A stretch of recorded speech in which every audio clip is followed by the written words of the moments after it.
ॐ नमो भगवते वासुदेवाय।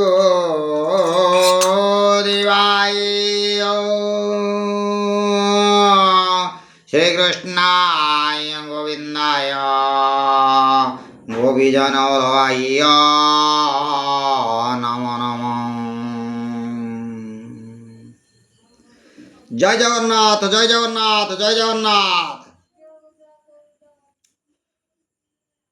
परम वंदनीय परम पूजनीय कोटि कैवल्यर नाथ सच्चिदानंद पुरुष सदा स्मरणीय नित्य वर्चनीय दीनबंधु करुणार सिंधु जीवनर तारण वदृष्टा दृष्टा आनंद कंद चिन्मय घन असारण सारण पलाशलोचन घटन अघटन परमेश्वर सभ्य सभ्य परम दयाल पुरुषोत्तम ठाकुर जहांक दयारे सृष्टि रे सृष्टि होइतिबा जीव जगत से जीव जगत को रक्षा करिबा पई जो निर्माण कर्ता ठाकुर जगन्नाथ सृष्टि करिछन्ति नदी नील पहाड़ श्यामल सुंदर शस्य को जे कि विश्वर मालिक तांकरे चरणाबिंदरे सर्वप्रथमे मोर भक्तिपूत प्रणाम टी को मो पुष्पांजलि देउछि। जय श्री कृष्ण जय गोपाल जय गोविंद। भाई माने समस्ते रुंडीभूत होइतिबा भगवत प्रेमी पंडित मंडली को मोर ए शुभ संध्यारे मथालुटा नमस्कार। समस्ते एक स्वर रे कहंतु जय श्री कृष्ण जय गोपाल जय गोमाता। प्रसंग आमर आज्ञा आसुछि भागवतर प्रसंग। तेबे ईश्वर प्रातिर सुगम मार्ग ही भक्ति मार्ग आज्ञा। तेणु आमे ईश्वर को किभली भावे पाइबा तेणु आसंतु आमे श्रवण करिबा।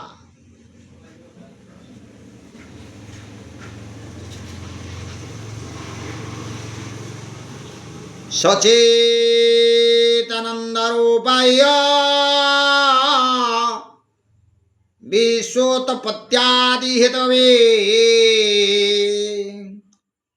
तापत्रय विनाशाय श्रीकृष्णाय वै नमः। ईश्वर प्राप्तिर आज्ञा सुगम मार्ग ही भक्ति मार्ग। तेबे सच्चिदानंद रूपाय विश्वोत्पत्त्यादि हेतवे तापत्रय विनाशाय श्रीकृष्णाय वै नमः। आज्ञा आनंद एकमात्र परमात्मा सच्चिदानंद को कहा जाए आ सत चेत आनंद ही सच्चिदानंद। तेणु प्रभुंक पाखरे केवल आज्ञा आनंद मिले। तेबे ईश्वर प्राप्तिर अनेक मार्ग रही आज्ञा। तहिरु तीनोटी मार्ग प्रधान ता हेउछि कौन ना कर्म मार्ग ज्ञान मार्ग और भक्ति मार्ग। उपनिषद ज्ञान रु ईश्वरंक अपरीक्ष साक्षात्कार होता है किंतु उपनिषदर ज्ञान आज्ञा गुढ़ साधारण मनुष्य यहाँ को बुझी पारे नाही। उपनिषदर ज्ञान आज्ञा दिव्य विलासी मनुष्य ए उपनिषद ज्ञान को अनुभव करि पारे नाही। तेणु ज्ञान मार्ग रे जीव ईश्वरंक पाखरे पहुँचवा आज्ञा होछि कष्टकर हो जाए। आउ ज्ञान मार्ग ईश्वर को पाइबा पाई सुगम नुहे। तेबे कौन सुगम ना वैराग बिना ज्ञान मार्ग रे सफलता मिले नहीं आज्ञा। वैराग मिलवा सहज नुहे। तेबे सुखदेव गोस्वामी जन्मरु वैरागी थिले। जन्म हेबा मात्र के से बण को चली जाउथिले। आओ भगवान पिता ବ୍ୟାସଦେବ ତାଙ୍କ ପଛେ ପଛେ ଗୋଡ଼େଇ ଗୋଡ଼େଇ ଯିବାରୁ ସେ ନିଜ ପିତା ବ୍ୟାସଙ୍କୁ କହିଥିଲେ କ'ଣ, ମୁଁ ଆପଣଙ୍କର ପୁତ୍ର ନୁହେଁ କି ଆପଣ ମୋର ପିତା ନୁହନ୍ତି, ତେଣୁ ମୋ ପଛରେ ନ ଆସି ଈଶ୍ୱରଙ୍କ ପଛରେ ଆପଣ ଗୋଡ଼ାନ୍ତୁ, ସର୍ବସ୍ୱ ତ୍ୟାଗ କରି ଈଶ୍ୱରଙ୍କ ପଛରେ ଯାଆନ୍ତୁ। କାମ, କ୍ରୋଧ, ଲୋଭ ଏସବୁ କିଛି ତ୍ୟାଗ କରିବାକୁ ଶାସ୍ତ୍ର କରିଛି। ଆମେ କିନ୍ତୁ ତ୍ୟାଗ କରିପାରୁନାହିଁ। ସର୍ବସ୍ୱ ତ୍ୟାଗ ଜଣେ ସାଧାରଣ ମଣିଷ ପକ୍ଷରେ ସମ୍ଭବ ନୁହେଁ ଆଜ୍ଞା। ବେଦ ତ୍ୟାଗ କରିବାର ଉପଦେଶ ଦେଇଛି। ଆଉ ସଂହିତା, ବ୍ରାହ୍ମଣ, ଆରଣ୍ୟକ, ଭାଷ୍ୟ ଏହି ଚାରି ଭାଗରେ ବେଦ ବିଭକ୍ତ ହୋଇଛି। ଉପନିଷେଦକୁ ବେଦାନ୍ତ କୁହାଯାଏ, କାରଣ ବେଦର ପରିସମାପ୍ତି ଘଟିଛି ଉପନିଷଦରେ। ଭୋଗ ବିଳାସରେ ଆଜ୍ଞା ଜୀବନ କାଟୁଥିବା ମଣିଷ ଉପନିଷଦ ଅଧ୍ୟୟନ ଅଧିକାରୀ ହୋଇପାରେ ନାହିଁ କେବେ। ସେଥିପାଇଁ ଭଗବାନ ବ୍ୟାସ ଭାଗବତ ଶାସ୍ତ୍ରର ରଚନା କଲେ। ଉପନିଷଦ ପ୍ରଦର୍ଶିତ ମାର୍ଗ ସଂସାରୀ ମଣିଷ ପାଇଁ ଆଜ୍ଞା ସୁଲଭ ନୁହେଁ। ଉପନିଷଦର ତାତ୍ପର୍ଯ୍ୟ ନିୟତ ରହିଛି ତ୍ୟାଗରେ। ତ୍ୟାଗରେ ଯେଉଁ ଆନନ୍ଦ ମିଳେ, ଭୋଗରେ ସେହି ଆନନ୍ଦ ମିଳେ ନାହିଁ ଆଜ୍ଞା। ଯିଏ କାମ ସୁଖରେ ମାତେ ବା ଯିଏ କାମ ସୁଖ ଉପଭୋଗ କରେ, ସିଏ ଯୋଗାଭ୍ୟାସ କରିପାରେ ନାହିଁ। ଆଉ ଭୋଗୀ ଯଦି ଯୋଗୀ ହେବାକୁ ଚାହେଁ, ତାହେଲେ ସେ ରୋଗୀ ହୋଇଯାଏ। ଆଉ ଜ୍ଞାନ ମାର୍ଗରେ ଯାହାର ପତନ ହୁଏ, ସେ ନାସ୍ତିକ ପାଲଟିଯାଏ ଆଜ୍ଞା। ଆଉ ଯୋଗ ମାର୍ଗରେ ଯାହାର ପତନ ହୁଏ, ସେ ଆସକ୍ତ ପାଲଟିଯାଏ। କଳିଯୁଗରେ ମଣିଷ ଯୋଗାଭ୍ୟାସ କରିପାରିବ ନାହିଁ। ଏ କଳିଯୁଗରେ ଜୀବର ଉଦ୍ଧାର ପାଇଁ ଭଗବାନ ବ୍ୟାସଦେବ ଭାଗବତ ରଚନା କରି ଏକ ନୂତନ ମାର୍ଗ ପ୍ରଦର୍ଶନ କରିଛନ୍ତି। ଆଉ ଭାଗବତ କହେ କ'ଣ ନା, ଈଶ୍ୱରଙ୍କ ଦର୍ଶନ ପାଇଁ ଘରଦ୍ୱାର ଛାଡ଼ି ବଣକୁ ଯିବାର କୌଣସି ଆବଶ୍ୟକତା ନାହିଁ। କେବଳ ଜଙ୍ଗଲକୁ ଗଲେ ଯେ ଆନନ୍ଦ ମିଳିବ ସେ କଥା ନୁହେଁ। ଭାଗବତ ଆଦର୍ଶ ଆଜ୍ଞା ଦିବ୍ୟ ଲୀଳା। ଗୋପୀମାନେ ଈଶ୍ୱରଙ୍କୁ ପାଇବା ପାଇଁ ସର୍ବସ୍ୱ ତ୍ୟାଗ କରିନଥିଲେ କି ସେ ବଣକୁ ଯାଇନଥିଲେ। ସେମାନେ ଘରେ ବସି ଈଶ୍ୱରଙ୍କୁ ପାଇଥିଲେ। ଆଉ ସମାଧିରେ ଯୋଗୀଙ୍କୁ ଯେଉଁ ଆନନ୍ଦ ମିଳେ, ଘରେ ଗୋପୀମାନଙ୍କୁ ସେହି ଆନନ୍ଦ ମିଳୁଥିଲା। ଆଉ ଘରେ ବସି ସେମାନେ ପ୍ରଭୁଙ୍କୁ ପ୍ରସନ୍ନ କରିପାରୁଥିଲେ, ପ୍ରଭୁଙ୍କୁ ଦର୍ଶନ କରିପାରୁଥିଲେ। ଯାହାର ପ୍ରତ୍ୟେକ ବ୍ୟବହାର ଭକ୍ତିମୟ ହେବ, ସେ ଘରେ ବସି ପରମାତ୍ମାଙ୍କର ଦର୍ଶନ କରିପାରିବ। ତେବେ ଗୋପୀମାନଙ୍କର ପ୍ରତ୍ୟେକ ବ୍ୟବହାର ଭକ୍ତିମୟ ଥିଲା, ତେଣୁ ସେମାନେ ଘରେ ବସି ପରମାତ୍ମାଙ୍କର ଦର୍ଶନ କରିପାରୁଥିଲେ। ଆଉ ଗୋପୀମାନେ ଭାବୁଥିଲେ ଆମ କୃଷ୍ଣ ଏଇଠି ଅଛନ୍ତି, ଆମ ପାଖରେ ଅଛନ୍ତି, ଆମ ହୃଦୟରେ ଅଛନ୍ତି। ତେଣୁ ଏଇ ଭାବନା ତାଙ୍କୁ ସବୁବେଳେ ଭଗବାନ ଈଶ୍ୱରଙ୍କର ଶକ୍ତି ଯୋଗାଏ। ତାଙ୍କର ହୃଦୟ ସବୁବେଳେ ଭକ୍ତିମୟ। ଆମ ସାଥିରେ ଅଛନ୍ତି ସେଇ ଭଗବାନ, ସେଇ କୃଷ୍ଣ। ସେ ମଥୁରା ଯାଇନାହାନ୍ତି। ଆମେ ଯେଉଁଠିକି ଯାଉଛୁ, କୃଷ୍ଣ ସେଇଠିକି ଯାଇଛନ୍ତି। ଉଦ୍ଧବ ଗୋପୀମାନଙ୍କୁ ସାଧାରଣ ବୋଲି ଭାବୁଥିଲେ, କିନ୍ତୁ ସିଏ ଯେତେବେଳେ ବ୍ରଜକୁ ଗଲେ, ସେତେବେଳେ ଜାଣିପାରିଲେ ଯେ ଏ ଗୋପୀମାନେ ଅସାଧାରଣ। ଗୋପୀମାନଙ୍କ ସତ୍ସଙ୍ଗରୁ ଉଦ୍ଧବଙ୍କୁ ଜ୍ଞାନାଭିମାନ ଦୂର ହୋଇଗଲା। ସେ ଗୋପୀମାନଙ୍କ ଚରଣ ରଜକୁ ମଥାରେ ଲଗାଇଲେ। ଆଉ ଗୋପୀମାନେ ଯେଉଁ ହରିକଥା ଗାନ କରୁଥିଲେ, ତାହା ତ୍ରିଭୁବନକୁ ପବିତ୍ର କରିଥିଲା। ବନ୍ଦେ ନନ୍ଦନ୍ଦ୍ରଜସ୍ତ୍ରୀଣାଂ ପାଦରେଣୁମବୀକ୍ଷଣ ତସଂ ହରିକଥୋଦ୍ଗୀତଂ ପୁନାତି ଭୁବନତ୍ରାୟମ୍। ଗୋପୀମାନେ ସର୍ବତ୍ର ଭଗବାନଙ୍କ ଦର୍ଶନ କରୁଥିଲେ। ସେମାନେ ବୃକ୍ଷଲତା ଫୁଲ ଫଳରେ କୃଷ୍ଣଙ୍କୁ ଦର୍ଶନ କରୁଥିଲେ। ଆଉ ଗୋପୀମାନେ ଘରେ ରହି ପରମାତ୍ମାଙ୍କ ଦର୍ଶନ କରୁଥିଲେ। ଘରେ ରହିବା ପାପ ନୁହେଁ, କିନ୍ତୁ ମନ ଭିତରେ ଘରକୁ ରଖିବା ପାପ। ସମସ୍ତେ ସନ୍ନ୍ୟାସୀ ହୋଇପାରିବେ ନାହିଁ। ଯଦି ସମସ୍ତେ ସନ୍ନ୍ୟାସୀ ହୋଇଯିବେ, ତାହେଲେ ସାଧୁ ସନ୍ଥଙ୍କୁ ସ୍ୱାଗତ କରିବ କିଏ? ଆଉ ଗୋପୀମାନଙ୍କର ଆଜ୍ଞା ଭକ୍ତି ହେଉଛି ପ୍ରେମର ଲକ୍ଷଣ ଭକ୍ତି। এই ପ୍ରେମ ଲକ୍ଷଣ ଭକ୍ତି ତାଙ୍କଠାରେ ଏତେ ପ୍ରବଳ ଥିଲା ଯେ ସେମାନେ ଘରେ ରହି ପରମାତ୍ମାଙ୍କ ଦର୍ଶନ କରୁଥିଲେ। ଆଉ କୃଷ୍ଣଙ୍କ ଠାରେ ତାଙ୍କର ମନ ସମ୍ପୂର୍ଣ୍ଣ ଭାବରେ ମିଶି ଯାଇଥିଲା। ସେମାନେ କୃଷ୍ଣ ରୂପ ହୋଇ ଯାଇଥିଲେ। ଆଉ ଭକ୍ତି ମାର୍ଗରେ ଗଲେ ପରମାତ୍ମାଙ୍କ ସହିତ ସାକ୍ଷାତକାର ହୁଏ। ଏହି ଅଲୌକିକ ଭକ୍ତି ମାର୍ଗର କଥା ଭାଗବତରେ ଆଜ୍ଞା କୁହାଯାଇଛି। ଯୋଗୀ ବଣରେ ବସି ସମାଧିରେ ଯେଉଁ ଆନନ୍ଦ ପାଏ, ଗୋପୀମାନେ ଘରେ ବସି ସେହି ଆନନ୍ଦ ପାଇଥିଲେ। ଆଉ ଭାଗବତ ସଂସାର ବିଷୟ ସୁଖ ପ୍ରତି ବୈରାଗ ଓ ପ୍ରଭୁଙ୍କ ପ୍ରତି ପ୍ରେମ ଜାଗ୍ରତ କରାଏ। ଭଗବାନଙ୍କ ସହିତ ମିଳିତ ହେବାର ସାଧନା ହିଁ ଭାଗବତ। ଯିଏ ଭାଗବତର ଆଶ୍ରୟ ନିଏ ସେ କାଳ ବା ସମୟର ନିର୍ଦ୍ଦିଷ୍ଟତା ନାହିଁ। 24 ଘଣ୍ଟା ଭକ୍ତି କରାଯାଇପାରିବ। ଭକ୍ତି ନିରନ୍ତର କରାଯାଇପାରିବ। ନିରନ୍ତର ଯେପରି ବ୍ରହ୍ମ ସମ୍ବନ୍ଧ ହେବ ଓ ମାୟା ସହିତ ସମ୍ବନ୍ଧ ତୁଟିଯିବ, ସେଥିପ୍ରତି ସତର୍କ ହୁଅ। କାରାଗାରରେ ବସୁଦେବଙ୍କର ବ୍ରହ୍ମ ସମ୍ବନ୍ଧ ହୋଇଥିଲା, ତେଣୁ ସେ ବନ୍ଧନ ମୁକ୍ତ ହୋଇଥିଲେ। କିନ୍ତୁ ପୁଣି ତାଙ୍କର ମାୟା ସହିତ ସମ୍ବନ୍ଧ ହେବାରୁ ସେ ପୁଣି ବନ୍ଧନରେ ପଡ଼ିଗଲେ।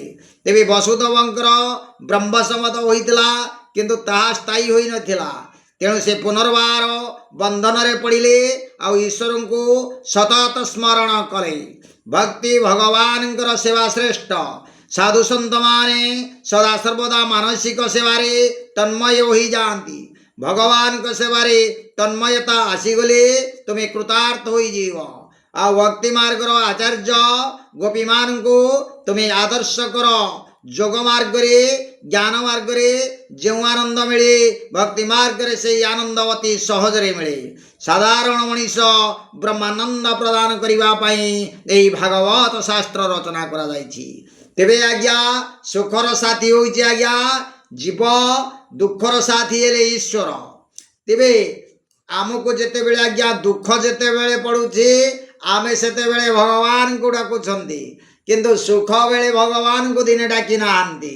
ତେଣୁ ଏଠି ଭାଗବତ ଶାସ୍ତ୍ର ଆମକୁ କହିଲେ ଆଜ୍ଞା ଦୁଃଖର ସାଥୀ ହେଉଛି ସୁଖର ସାଥୀ ହେଉଛି ଜୀବ, ଆଉ ଦୁଃଖର ସାଥୀ ହେଲେ ଈଶ୍ୱର।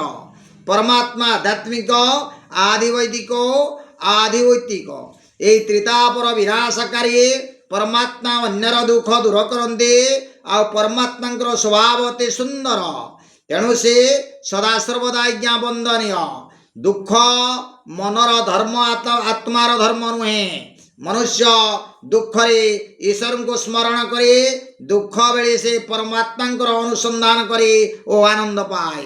ତେବେ ଆଜ୍ଞା ଜୀବର ସ୍ୱଭାବ ସୁନ୍ଦର ନୁହେଁ, କିନ୍ତୁ ପରମାତ୍ମାଙ୍କର ସ୍ୱଭାବ ସଦା ସୁନ୍ଦର। ଆଜ୍ଞା ଦେଖନ୍ତୁ, କୁର୍ମାବତାର ଓ ବରାବତାରରେ ପରମାତ୍ମାଙ୍କ ଶରୀର ସୁନ୍ଦର ନଥିଲା, କିନ୍ତୁ ତାଙ୍କ ସ୍ୱଭାବ ସୁନ୍ଦର ଥିଲା। ମନରେ ଈଶ୍ୱରଙ୍କର ବନ୍ଦନା କର, ତୁମର ସବୁ ପାପ ନାଶ ହୋଇଯିବ। ଈଶ୍ୱରଙ୍କୁ ହୃଦୟରେ ବସାଅ ଓ ପ୍ରେମରେ ବନ୍ଦନା କର। ନମସ୍କାର ପ୍ରଭୁଙ୍କ ବନ୍ଧନରେ ପକାଏ। ଦୁଃଖରେ ଯିଏ ସାଥୀ ହୁଏ ସେ ହେଉଛନ୍ତି ଆଜ୍ଞା ଈଶ୍ୱର, ଆଉ ସୁଖରେ ଯିଏ ସାଥୀ ହୁଏ ସେ ହେଉଛି ଆଜ୍ଞା ଜୀବ। ଈଶ୍ୱର ସବୁବେଳେ ଦୁଃଖରେ ସାଥୀ ହୁଅନ୍ତି, ସେଥିପାଇଁ ସଦାସର୍ବଦା ସେ ବନ୍ଦନୀୟ।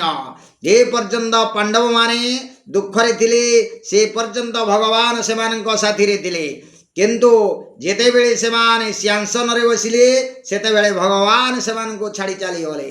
ଈଶ୍ୱର ଯେତେବେଳେ ମିଳନ୍ତି ଦୁଃଖରେ ମିଳନ୍ତି। ଆଜ୍ଞା ସୁଖର ସାଥୀ ହେଉଛି ଜୀବ, ଦୁଃଖର ସାଥୀ ହେଲେ କିଏ ନା ଈଶ୍ୱର।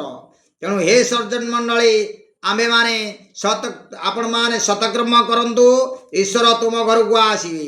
ସତ୍କର୍ମ ଅର୍ଥ ଯେଉଁ କର୍ମ ବା ଆମେ ଯେଉଁ କର୍ମ କଲେ କେବଳ ହେଉଛି ସେଇ କର୍ମ ଭଗବାନଙ୍କ କାର୍ଯ୍ୟରେ ଲାଗିପାରେ। ତେଣୁ ଈଶ୍ୱର ଆଜ୍ଞା ଶାନ୍ତି ହୁଅନ୍ତି, ପ୍ରୀତ ହୁଅନ୍ତି। ମନୁଷ୍ୟ ଧନ ସମ୍ପତ୍ତି ପାଇବା ପାଇଁ ଯେତେ ପ୍ରଚେଷ୍ଟା କରୁଛି, ସେତିକି ପ୍ରଚେଷ୍ଟା ଯଦି ଈଶ୍ୱରଙ୍କୁ ପାଇବା ପାଇଁ କରନ୍ତା, ତାହେଲେ ଈଶ୍ୱରଙ୍କୁ ପାଇପାରନ୍ତା। ତୁମେ ସତ୍କର୍ମ କଲେ ଈଶ୍ୱର ତୁମ ଘରକୁ ଆସିବେ। ଗୋପୀମାନେ ସତ୍କର୍ମ କରୁଥିଲେ, ସେଥିପାଇଁ କହ୍ନେଇ ବିନା ଡକରାରେ ସେମାନଙ୍କ ଘରକୁ ଆସୁଥିଲେ। ଆଜ୍ଞା ତୁମେ ସତ୍କର୍ମ କରୁନାହ, ସେଥିପାଇଁ कन्हई तुम घर को आसुना भगवान को हाथ जोड़ी मथा नोत करी नमस्कार करो। हाथ क्रिया शक्तिर प्रतीक। हाथ जोड़ा अर्थ तुम्हें दुई हाथ रे सतकर्म करिवो बोली ईश्वर पाखरे प्रतिज्ञा करुछ।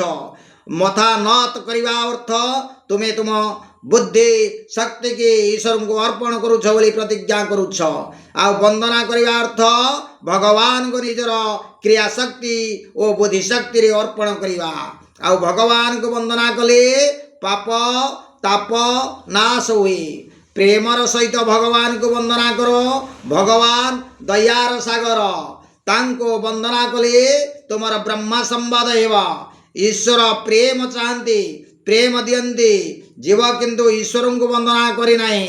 घरे थिबा बेले ईश्वर को वंदना करो। घर बाहर को गला बेले ईश्वर को वंदना करो। बाटरे जीवा बेले ईश्वर को वंदना करो। सर्वदा निरंतर ईश्वर को वंदना करो। परमात्मा को प्रेम रे वंदना कले से प्रसन्न हुंती। प्रभु को सद्भाव रे बारंबार वंदना करो। प्रभु आम मानकर अनंत उपकार करिसेंती। से आम मान को कथा कहवा खाइबा पाई मुखटिए देइछंती। देखिबा पाई दुईटी आखि देइछंती। शुणिबा पाई दुईटी कर्ण देइछंती। विचार करिबा पाई मनोटिए देइछंती। परमात्मा मनुष्य को बुद्धि और विचार शक्ति देइछंती। ईश्वर को उपकार को स्मरण करो ओ कह प्रभु मु आपण पाखरे ऋणी। हे प्रभु आपण मो उपरे कृपा करंतो कृपा करंतो कृपा करंतो। प्रभु आपण कृपारु मो सुखी मोर पाप अनंत। आपण को कृपा अनंत। आओ आपण जहा देइछन्ते ताहा पाइबार योग्य म नुहे। मु पापी। हे प्रभु आपण कृपा करी मते सब किछि देइछन्ते। संपत्ति देइछन्ते प्रतिष्ठा देइछन्ते। मु जा पाइबार योग्य नुहे प्रभु ता कृपा करी मते देइछन्ते। हे प्रभु आपण को उपकार अंत नाही। वंदना द्वारा अभिमान बोझ कमी जाए। आरंभ शेष रे भगवान को वंदना करो। कृष्ण सहित राधांकर वंदना करो। तापरे भागवतर वक्ता सुखदेवंकर वंदना करो। जय जगन्नाथ जय जगन्नाथ जय जगन्नाथ। मान्यवर साधु सन्थ दर्शक मंडली आओ भक्तिरस प्रेम रे भासुवा भक्तवृंद मान को आउ थे प्रणाम। तेबे आमे आसंता काली श्रवण करिवा 7 दिन रे ईश्वर दर्शन कराइबार शास्त्र होचे भागवत। तेणु किभली 7 दिन रे ईश्वर को आमे दर्शन करि परिबा भागवत शास्त्र आमके यही शिक्षा दउछि आज्ञा। तेबे आमे आसंता काली श्रवण करिवा। आओ भागवत इभली शास्त्र आज्ञा भागवत खंडे खंडे जदि घरे रखे के पाठ करती समस्त नकारात्म नष्ट हो जाए। तेणु से भागवत शास्त्र रे कौन लिखा अछि ना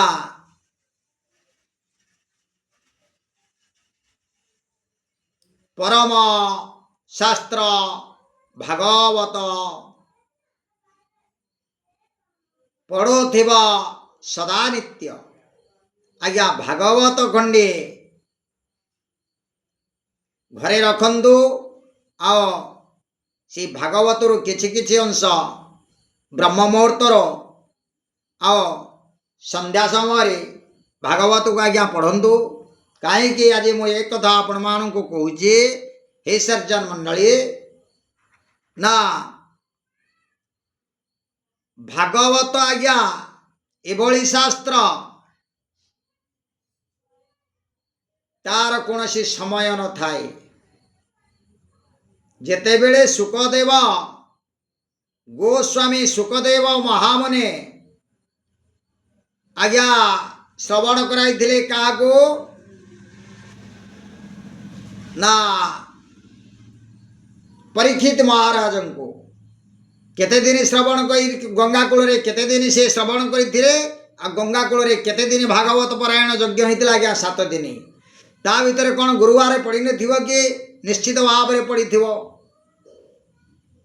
केतक लोक आज्ञा कहते गुरुवार भागवत पढ़ा जाए नहीं। जदि गुरुवार भागवत पढ़ा जाए नहीं तेबे गोस्वामी सुखदेव जो सप्ताह काल जो गंगा कूल जो भागवत पारायण करथिले जहाँ से भागवत पारायण को श्रवण करी होचे परीक्षित महाराज मुक्ति पाई जाइथिले।